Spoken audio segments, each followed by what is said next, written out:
Salut, c'est Ludo pour la suite de la tour octogonale.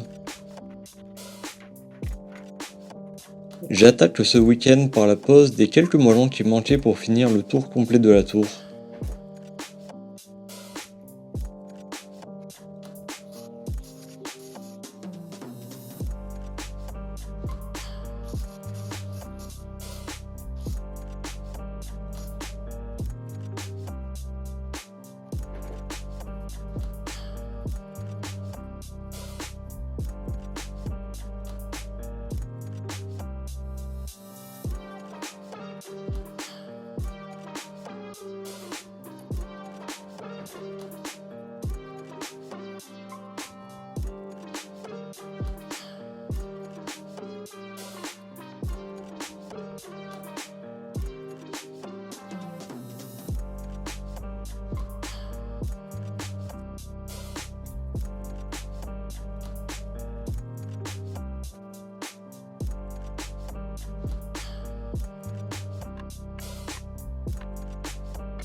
Une fois terminé, je découpe des pentures de volets pour faire des supports temporaires pour la petite corniche en pierre que je veux faire au sommet des murs de la tour.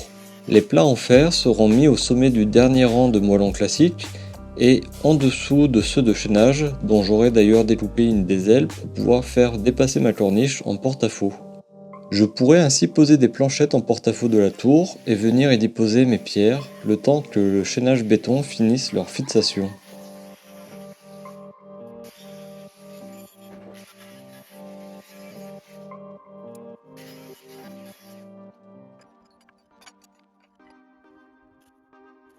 Ensuite, je commence la découpe des moellons de chaînage. Pour cela, je trace sur le moellon la hauteur de la planche de coffrage qui me servira de support depuis l'arête basse.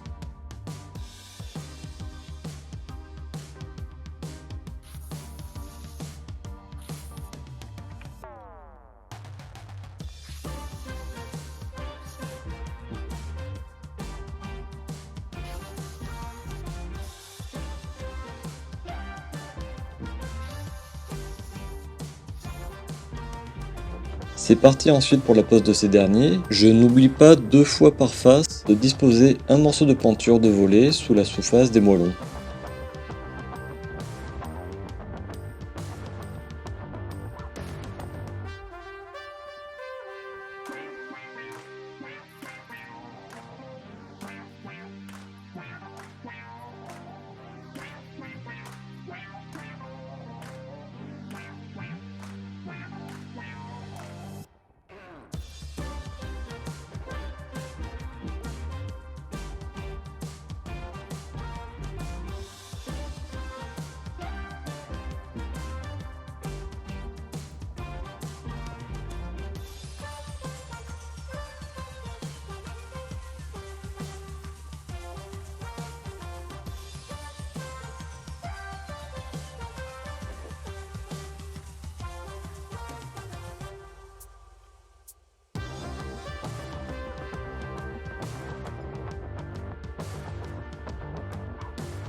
Je cale quand c'est nécessaire, quand le mortier ne suffit pas à tenir suffisamment le morceau à plat.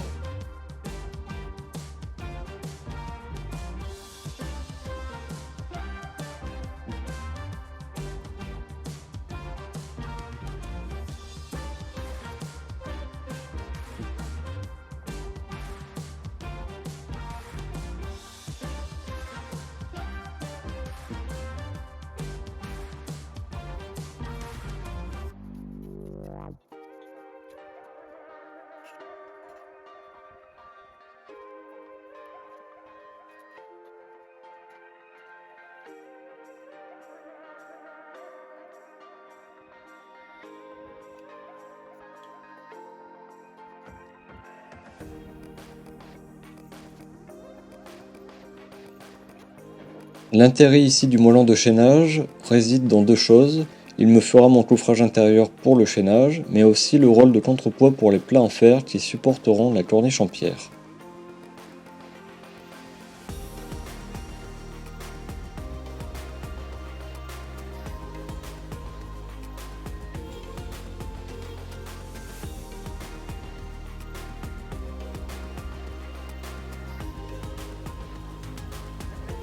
Une fois le tour terminé, je plie les fers de chaînage verticaux et complète le tour par des fers supplémentaires.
Quand cela est terminé, je prends ma scie circulaire et déligne des planches de coffrage, c'est-à-dire que je les scie dans le sens de la longueur à moitié.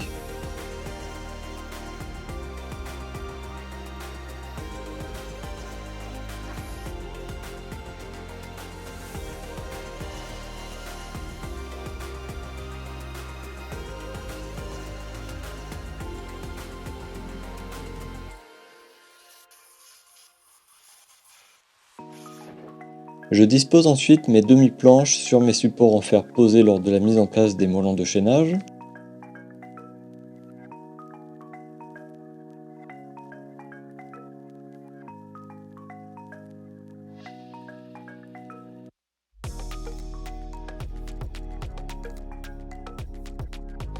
Puis je sors la disqueuse et taille des blocs d'environ 14 cm de haut par 15 cm de profondeur, longueur variable selon les pierres.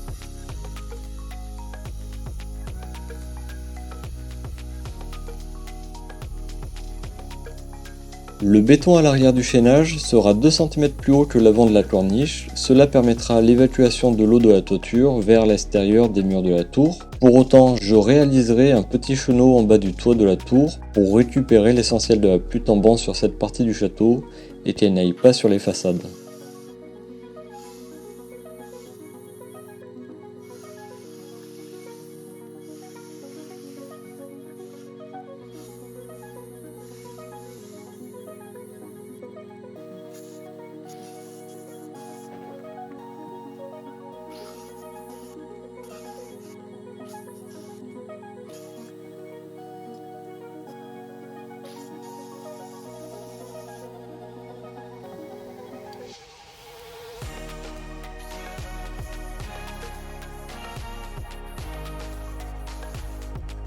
Pour diviser les blocs trop pour ma disqueuse, ou même simplement gagner du temps, je sors mon perfo et fore au diamètre 8 à espace régulier mes pierres.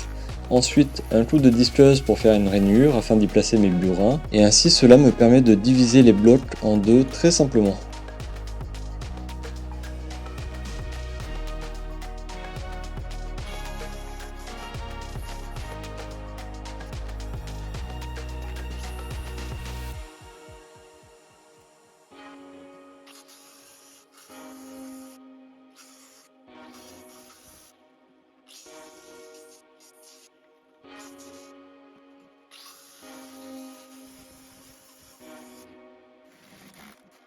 Je pose ensuite au fur et à mesure mes blocs avec un calage approximatif.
Je me sers d'une dépendance écroulée depuis des décennies pour trouver des pierres intéressantes et relativement longues. C'est d'ailleurs ici que j'avais récupéré la pierre qui m'a servi dernièrement de linteau pour la porte la plus haute de la tour octogonale. Je profite d'une faille dans la pierre pour la diviser en deux sur place et la rendre transportable rapidement.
J'arrive au bout du week-end, j'ai réussi à façonner les pierres de la corniche sur 3 des 8 faces de la tour.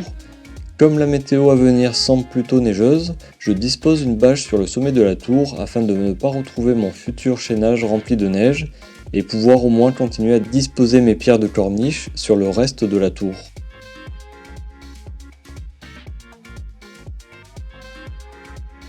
J'en mets également une sur ma petite carrière de pierre afin de pouvoir les trouver assez facilement le week-end prochain. J'espère que vous aurez apprécié cette nouvelle vidéo et vous dis à bientôt.